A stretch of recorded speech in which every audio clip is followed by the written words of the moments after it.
How many people are starting school this week? I am. Did you already start school and you're starting school again, or you're starting two schools this week? I'm starting one school this week and one school class review. Okay, there we go. Busy, busy, busy times. The talk this morning is called Running In. And it was originally going to be called Running Into Problems, but I didn't figure that would get very good attendance. So I just said it's Running In. Because we always have a choice when we're faced with any circumstance or situation. We can run away, or we can run in. And that's always the choice point where we are. We can run in toward whatever that situation is, or we can run away. Now, I know a lot of times I'm really tempted, and sometimes just follow along with that gut instinct, to run away. For example, if there's some sort of a first aid emergency where somebody's injured or cut or bleeding or something like that, my instinct would be to run away. There's somebody with a hole in their flesh. It's like, get me out of here. And Jo is chuckling because I told her I was going to mention her in the talk today, because that's the sort of thing that she runs in toward. That's what she does. She is a wound care specialist and a nurse. So when somebody's got that sort of injury, that's when she gets to share her gifts and do what she does. So it's not like either one of those things is good or bad. We can have a judgment about it if we want to. Well, he just ran away. Well, in some cases, leaving the space for somebody who knows what they're doing would actually be a good thing on my behalf. What you don't need is a bunch of people standing around gawking, keeping the people who know what they're doing from being able to get in there. And by the same token, that's a great way to rationalize why he ran away. So the choice is always whether we're going to run away or we're going to run in. And had a wonderful experience this week. Had a meeting with Lacey Clark, and one of the things that she talked about was the difference between being at New Thought Philadelphia or another spiritual community like this one. She's been involved in a bunch of them, and then having to go back out to the real world. So I spent a fair amount of time thinking about that, because there's the space here where we know that you're perfect, whole, and complete, and then there's what she refers to as reality. So that's what we're going to talk about this morning. So I would like to invite you into an experiential exercise, because we could talk about this in our heads as much as we want. What we really want to do is connect with it in our hearts. So what I'd like you to do right now, in a way that doesn't cause any injury or damage to yourself, is sit on your hand. One hand, both hands, whatever it is, underneath the nice bony part of your chair. What's that? The ischial tuberosities. That's what I was going to say, Joe. If it becomes uncomfortable to the point where you can't do this anymore or you're going to injure yourself, please stop. But in the meantime, continue to sit on your hand and just be aware of that and pay attention to the conversation that we're going to have here. Because the fact of the matter is, you are a divine and perfect being of God's love, expressing in a way that is unique to you, and you're sitting on your hand. And if this goes properly, your attention will shift in various ways during the talk. And that's okay. Be aware of what you're paying attention to, because that's kind of the important part. Because what we talk about here is that there is this one power, love, intelligence, God, Spirit, the Creator, whatever that is. There's only one. And everything is part of that one. And everything includes us. Each one of us is part of that one. There is no duality. There's nothing other than God. There's just God, that infinite presence, shared in a lot of different ways.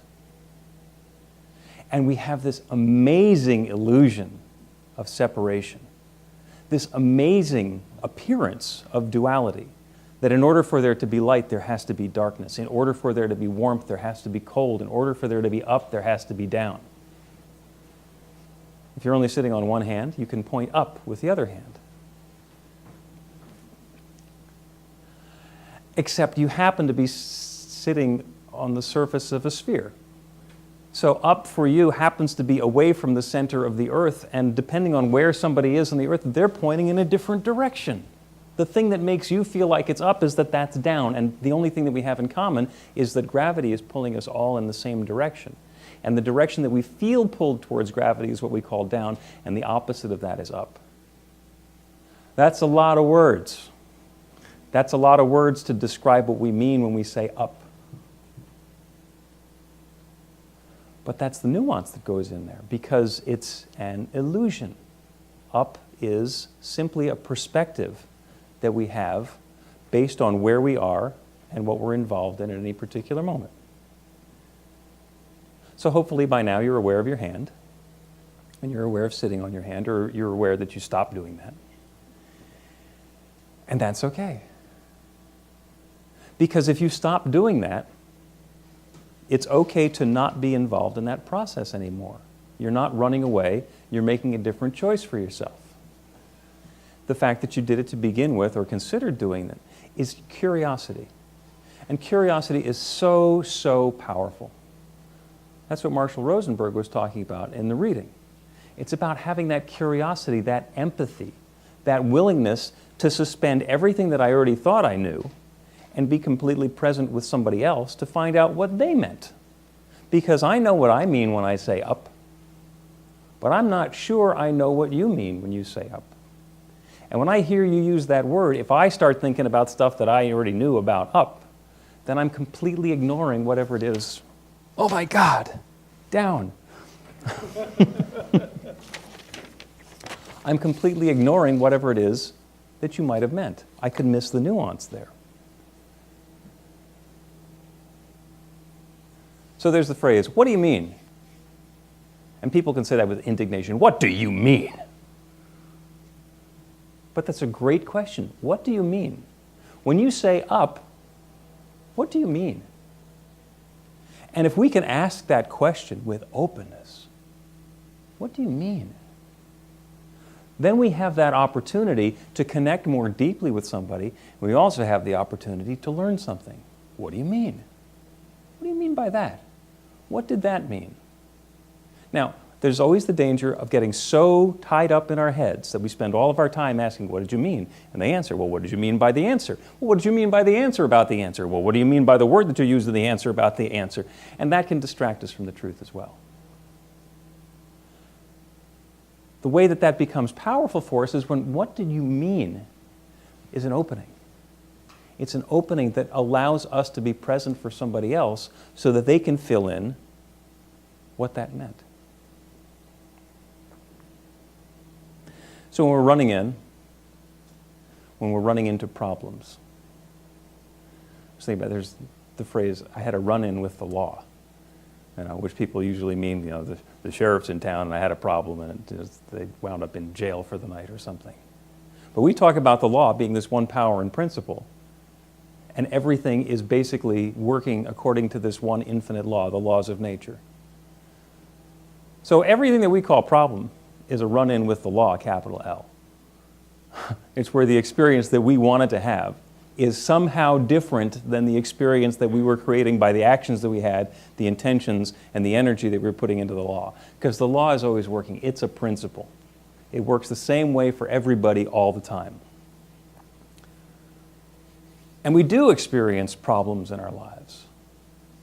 Is there anybody here who's never experienced a problem? Show of hands. Oh, I'm sorry, you're sitting on them. You can't. We've all experienced problems, something that we can describe as problems. And there are two things that problems give us.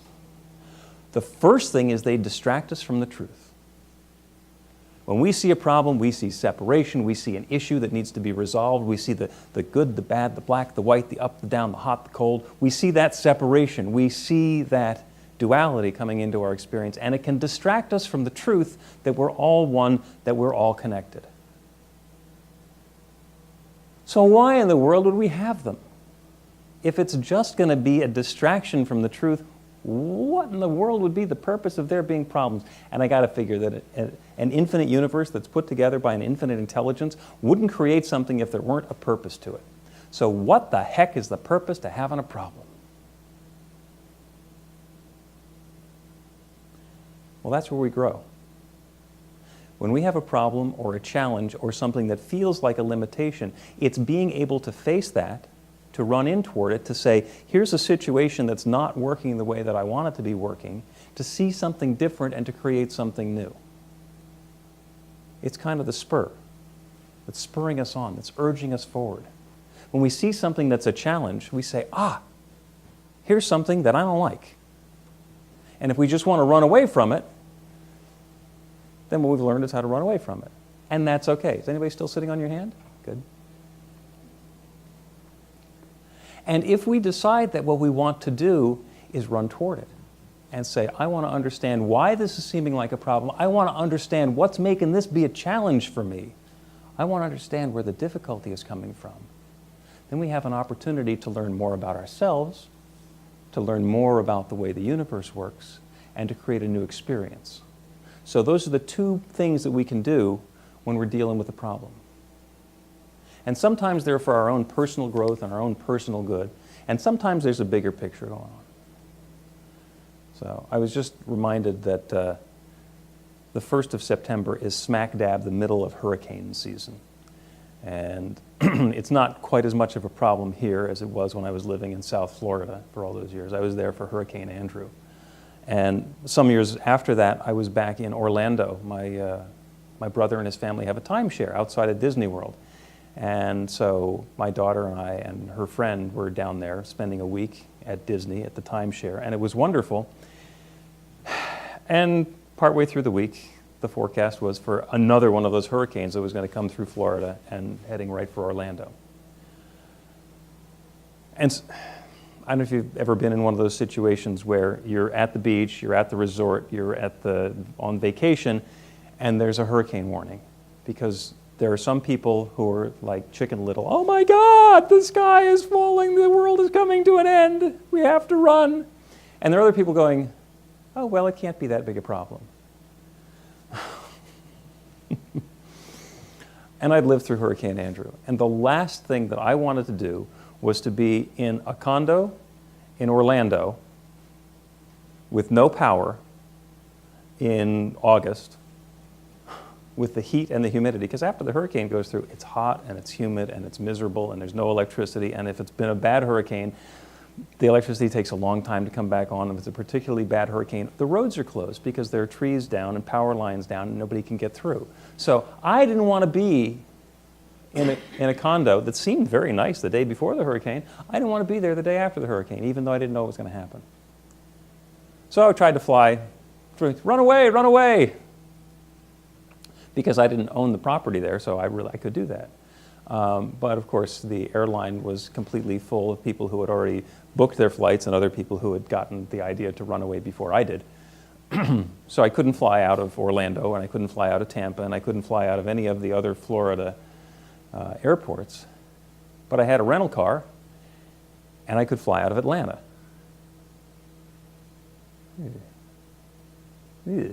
That's a nice long drive. So I needed to put gas in the rental car. I had the rental car, so I had transportation. I needed to put gas in the rental car. Now, I was serving myself by doing this, by fueling the car and by having the transportation, by making the plan. But this wasn't just for me.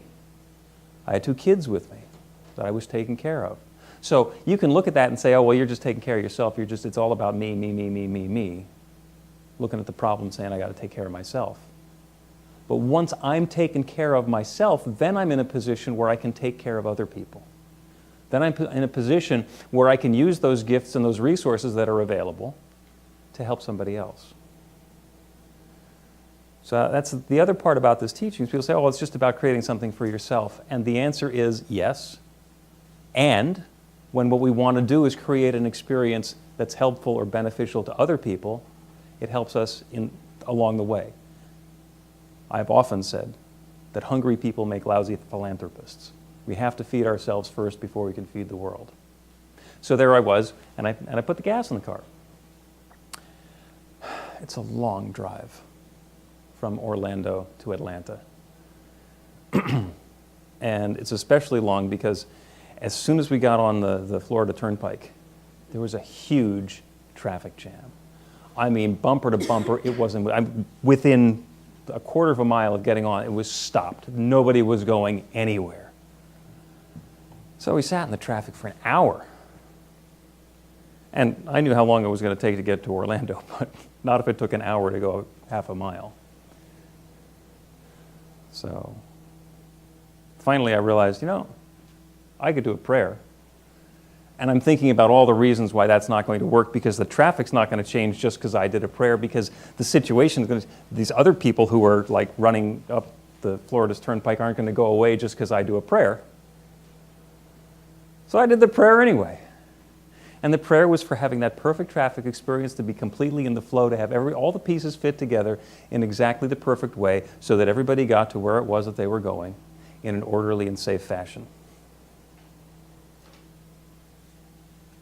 And then the traffic thinned out, because it turns out that about a mile up from where I got on the turnpike was where the fuel station was. And the people who hadn't gassed up their car are all trying to get over to the gas station there, and the line to the gas pumps was a mile long. It was all the way back onto the highway. As soon as you figure that out and you get to go around it, drove all the way to Atlanta, and it was only boring rather than tedious and boring.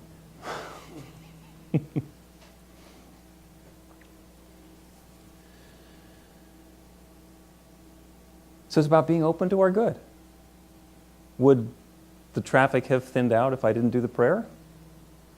Well, I don't know. If I look at it that way and I try and figure it out, maybe it would have. Maybe something else would have come along. Maybe if I'd done the prayer earlier, I would have gotten on at a different entrance and I wouldn't have had to deal with that at all. I don't know. None of my business. So we can always open ourselves up to our good. We can always open ourselves up to what's new and what's next. And we can always open ourselves up to be aware of what's going on for another person. We can have that empathy, that willingness to be present with somebody and listen to what their perspective is. And the key to that, the key to what Marshall Rosenberg wrote, is that we have to do it without giving advice and also without taking it personally. Because when somebody's talking about their experience, they're not talking about me. When you're listening to somebody else and you're being empathetic, they're not talking about you. They're talking about themselves, even if they're talking about something that you did. It's their experience of what you did. And as soon as you turn it into a blame game, then you're going to be defensive. You're not listening to what they're saying. You're preparing your answer. And that's not empathy. That might be listening, sometimes that defensiveness. So it's about deciding where you're going to be in that situation. So there are a lot of problems in the world. If you ever listen to the news or pick up a newspaper, you understand. ISIS is taking over Iraq and causing problems there.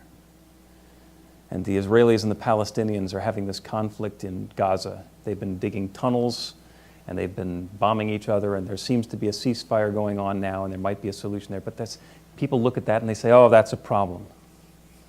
Okay, the Russians and the Ukrainians are not playing nicely, and now there's talk it's important for us to be in NATO again.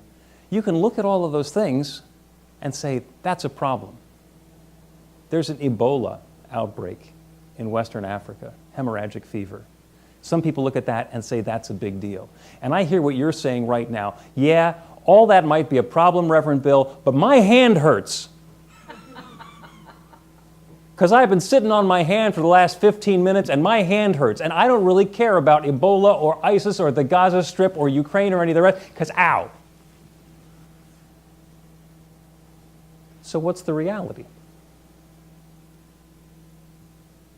When we're talking about this situation where I can see you at New Thought Philadelphia, in our spiritual context, as perfect, whole, and complete, and then you go out and you have that experience where your hand hurts, which is reality? They're both reality. You are perfect, whole, and complete, and your hand hurts. Because I believe right here and right now and at every moment that you deserve to have 21% oxygen in the next breath of air you take. Well, you've been sitting here since you got to the theater this morning, and you've been breathing. I know that. I've been watching you. I've been listening for it. I've been noticing that nobody's toppled over. So you've been breathing. And the human body needs about 20% oxygen in every breath. If you have too much more, it can cause some problems. If you have too much less, it can cause some problems. So you can now, if I don't see anybody still sitting on your hands. Has anybody thought about how much oxygen there is in the air right now? Has anybody given any concern to that? So when I say you deserve to have 21% oxygen in your next breath of air, you go, I knew that. And that's what we're talking about. Whatever the problem happens to be, the problem is in condition. The problem is in the world. The problem is in the way that those different aspects of creation are rubbing up against each other. And the truth is always that there's one. That there's one power, one presence, one love, one infinite intelligence that's sharing itself in new ways. It's not ever to discount the problem. It's not ever to say you don't need to take steps, you don't need to fill your tank up with gas, you don't need to do the prayer work, you don't need to set intentions. It's not to say that you don't need to do any of those steps along the way. It's to say that regardless of what those experiences are, regardless of what those steps are, regardless of whether the ticket that you have is from winning the lotto or from parking in the wrong place, you are perfect, whole, and complete anyway. So accept the good. Be the love. Allow yourself to be filled up with that. Not just because I'm saying it, but because that's the truth of who you are. Breathe in that love. Breathe in that oxygen. And you can remind yourself in every breath how loved and wonderful you are. Because you are. Have a blessed day.